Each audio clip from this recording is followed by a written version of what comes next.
것을 말해줍니다. 자, 만일 우리가 성령으로 살면 또한 성령으로 행할지니 헛된 영광을 구하여 서로 격동하고 서로 투기하지 말지니라.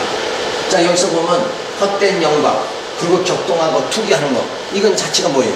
육신의 소욕이죠. 그러니까 성령의 소욕이 아니다. 성령에 의해서 산다 그러면 이 육신의 소욕이 뭐예요? 나타나지 말아야 된다 하는 것을 말해주죠. 그래서 성령의 소욕을 가졌다면 성령의 소욕으로 행하게 된다. 성령이 내 안에 오시어 성령의 소욕을 주시고 행하게 하시니 내가 행하는 것이 아니라 성령이 하게 하시는 것이다. 근데 이거 하게 하신다, 이것이 굉장히 사람들은 싫어하고 반항해버린다. 그럼 인간이 무슨 로봇 아니냐? 근데 하나님 앞에서는 인간은 뭐예요? 원래 로봇이지. 하나님 앞에서는 티끌과 같은 존재가 아니냐 이거야. 인대를 받아야 돼. 하나님께서 창조주고 우리는 피조물이잖아요. 토기장의 비유가 같잖아요.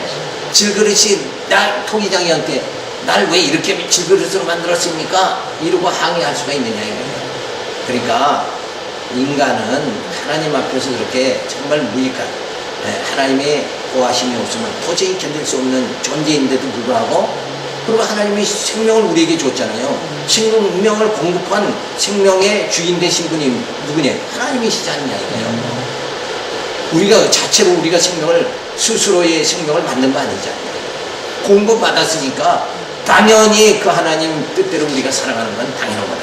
근데 사람들은 다 그래서 하나님 생명 주셔서 살아가게 하는 거니까 하나님이 살게 하시는 거죠. 그죠? 내가 내 힘으로 사는 게 아니에요. 그렇잖아요. 근데 건강 주셨으니까 물론 일해가지고 수입이 한 달 수입이 있어가지고 사는죠. 근데 생명 자체가 없다 그러면 어디 가서 일을 하냐 이거예요. 그러니까 산다는 것은 생명에 의해서 사는 거라 이거예요.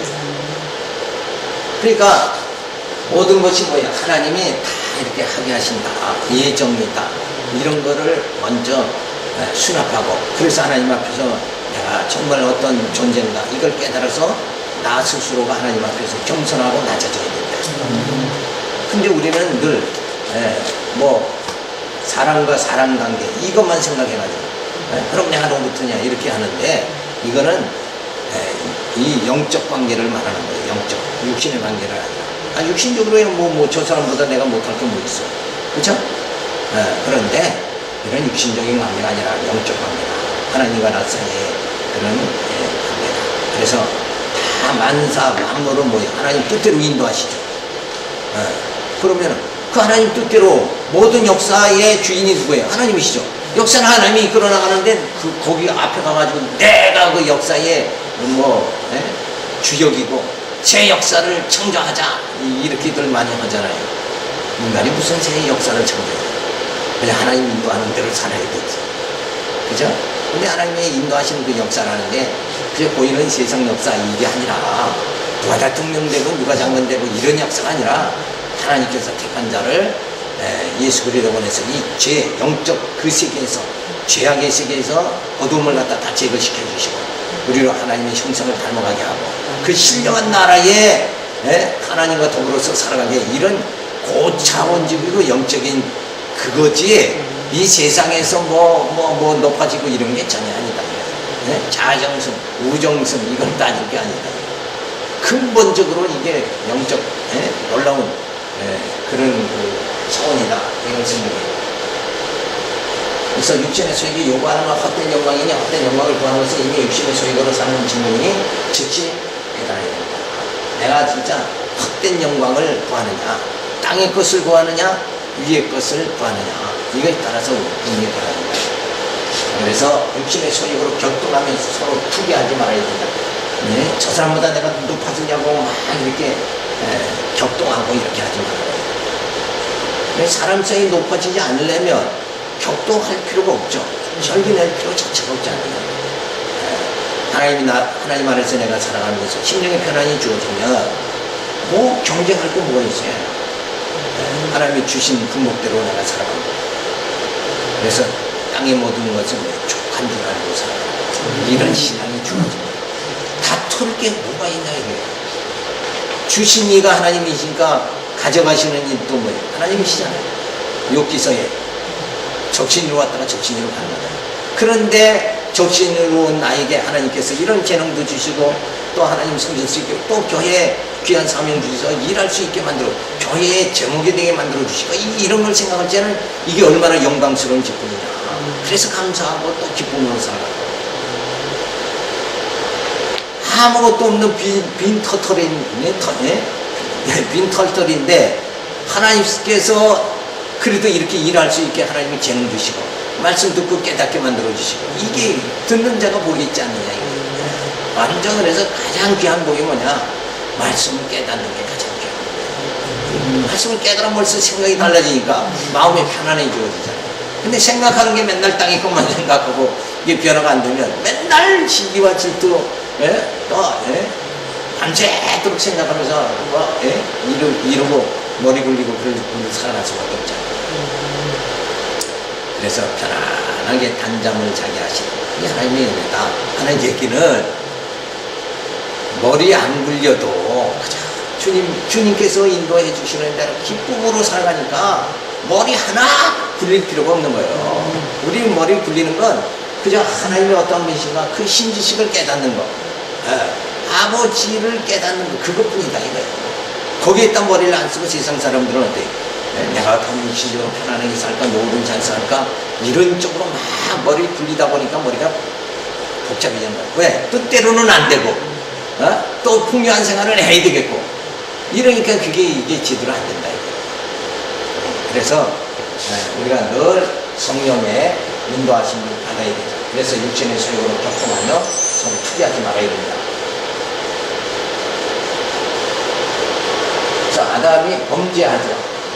그래서 죄 아래 가둬버립니다.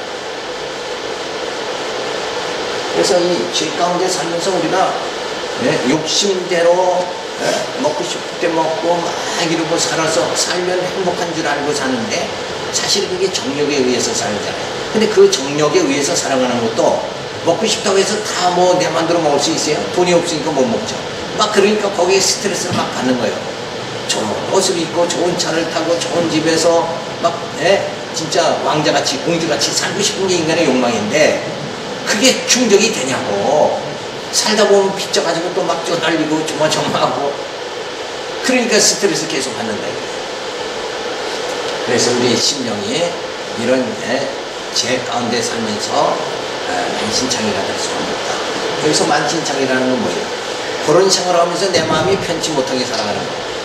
그렇죠? 행복해야 될 마음이, 평온해야 될 마음이 늘 그게 평안함이 주어지지 않으니까 늘 고통스러운 사람, 갈등스러운 사람 그런 모습이죠. 그래서 도미같이 죄로 썩어진 상태가 되어질 수밖에 없죠.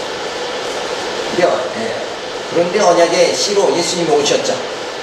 그래서 내 속에 그리스도 영이 자라게 그렇게 만들어 주시고 이게 뭐예요? 하나님의 사랑이죠. 그래서 우리로 하여금 은혜 안에 있게 만들어 주셨다. 이 전에는 죄 가운데 있었지만 이제는 뭐예요? 은혜 가운데 있게 만들어 주셨다. 그래서 성령으로 행할지니 라는 말은 육신의 손익으로 헛된 영광을 구하며 사는 어리석은 자가 되지 말라는 거예요. 그래서 성령이 인도하시는 바에 따라서 우리가 늘 살아갈 수 있는 그런 심령이 되어져야 된다. 그래서 나를 기쁘게 하는 것이 아니라 어떻게 주님을 기쁘게 할까? 이러고 벌써 인생관이 달라져 버린다 그러면 내게 부족한 것 때문에 내가 불만 속에 살아가질 않아요. 그저 주신 것 가운데서 족한 줄 알면서 그저 누구를 향해서 주님을 어떻게 기쁘시게 할까? 이렇게 살아가면 벌써 마음이 굉장히 편해진다고. 근데 내가 이렇게 돼야지 하면서 나를 위해서 살다 보면 막 스트레스가 쌓인다. 그래서 죽고자 하는 자는 살리라 그런 말씀이 내 욕망대로 안 살고 이걸 포기해버리면 이게 육신이 죽는 거 아니에요. 나를 포기하면 사는 역사가 주어진다. 왜? 하나님 앞에서 살게 되니까. 그래서 부모가 그렇잖아요. 자녀를 위해서 자기 행복보다는 자녀를 위해서 어떻게 하면 살까? 이럴 적에는 자기에 대한 고민이 없어지는 거예요. 때로 파마를 뭐 일주일에 한 번씩 해야 되는데 그것도 못해도 스트레스 안 받고 산다 이거예요. 그쵸? 여자들이 자녀를 위하, 자녀 위하는 게 더 크니까 내 문제는 이게 아무것도 아니잖아요. 근데 우리가 그거 마찬가지로 주를 위해서 내가 살겠다 그러면 육신의 뭐 불편한 거 이것도 다 이겨나갈 수 있게 됩니다. 왜? 목적이 그거니까. 그죠? 그러니까 신경이 어디 있어야 돼? 주를 위해서만 신경을 쓰다 보면 내 사소한 불편한 거는 다 소화가 돼버리고 만다. 그리고 주의 일을 하면서 그 영광을 바라보니까 그리스도의 영광의 날에 주의 일을 한 자에게는 뭐예요? 주를 위해서, 의를 위해서 핍박당한 자들은 그리스도의 영광의 날에 칭찬과 영광과 존경을 받게 해주신다. 그 영광의 날을 바라보면서 주를 위해서 막 살아갑니까? 내 영광을 이 땅에서 얻지 못해도 스트레스 안 받고 살아간다. 그러니까 인생은 그 목표라는 게, 표대라는 게 그래서 중요하다. 그러니까 사도 바울은 막 핍박을 엄청 받았지만 그의 표대는 뭐예요? 부활의 표대라는 거예요. 그러니까 그 표대를 향해서 막 다름박질하는 거예요. 사도와 같이 고난당한 사람이 어디냐. 그래도 그는 불행하다 생각하지 않았잖아요. 오히려 내 몸에 예수 그리스도의 흔적을 더 남기보다 고난